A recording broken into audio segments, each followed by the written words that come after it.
The Money Moon, a Romance by Jeffery Farnol. Chapter 28, which tells how Bellew left Dapplemere in the dawn. Far in the east a grey streak marked the advent of another day, and upon all things was a solemn hush, a great and awful stillness that was like the stillness of death.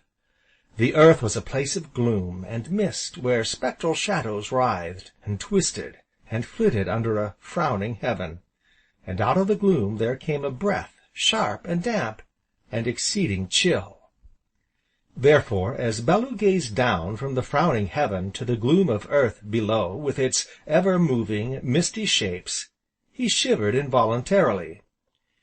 In another hour it would be day, and with the day the gates of Arcadia would open for his departure, and he must go forth to become once more a wanderer, going up and down, and to and fro in the world, until his course was run.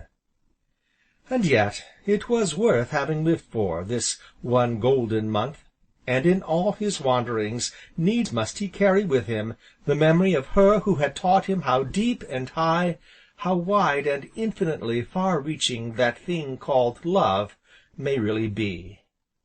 And Porges.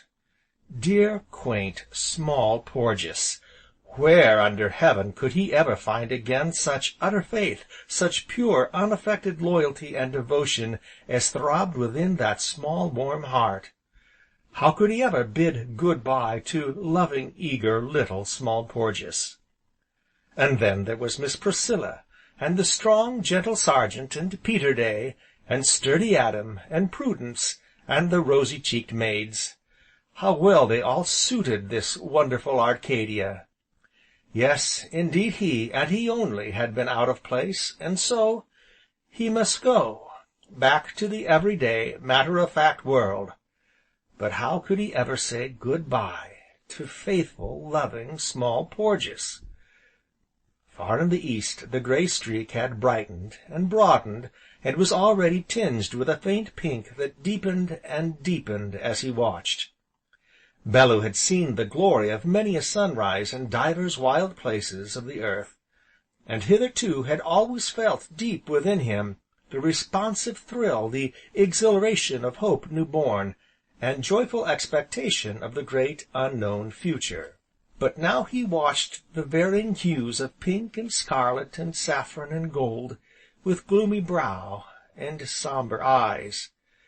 Now presently the blackbird who lived in the apple-tree beneath his window, the tree of the inquisitive turn of mind, this blackbird fellow, opening a drowsy eye, must needs give vent to a croak, very hoarse and feeble.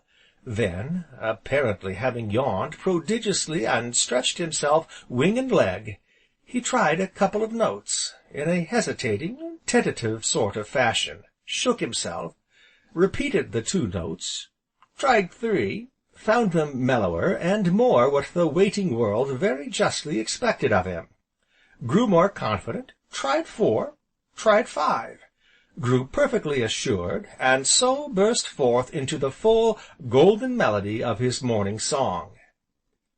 Then Bellew, leaning out from his casement, as the first bright beams of the rising sun gilded the topmost leaves of the tree, thus apostrophized the unseen singer. "I suppose you will be piping away down in your tree there, old fellow, long after Arcadia has faded out of my life. Well, it will be only natural, and perfectly right, of course. She will be here, and may, perhaps, stop to listen to you. Now if, somehow, you could manage to compose for me a song of memory some evening when I'm gone, some evening when she happens to be sitting idle, and watching the moon rise over the upland yonder, if at such a time you could just manage to remind her of me, why, I'd thank you. And so, good-bye, old fellow." Saying which, Bellew turned from the window, and took up a certain bulging, bestrapped portmanteau, while the blackbird, having evidently hearkened to his request with much grave attention, fell a-singing more gloriously than ever. Meanwhile, Bellew descended the great, wide stair, soft of foot and cautious of step, yet pausing once to look towards a certain closed door, and so presently let himself quietly out into the dawn. The dew sparkled in the grass, it hung in glittering jewels from every leaf and twig, while, now and then, a shining drop would fall upon him as he passed, like a great tear. Now, as he reached the orchard, up rose the sun in all his majesty, filling the world with the splendor of his coming, before whose kindly beams the skulking mists and shadows shrank affrighted, and fled utterly away. This morning King Arthur wore his grandest robes of state, for his mantle of green was thick sown with a myriad flaming gems. Very different he looked from that dark, shrouded giant who had so lately been conspirator number 2. Yet, perhaps for this very reason, Bellew paused to lay a hand upon his mighty, rugged bole, and, doing so, turned and looked back at the house of Dapplemere.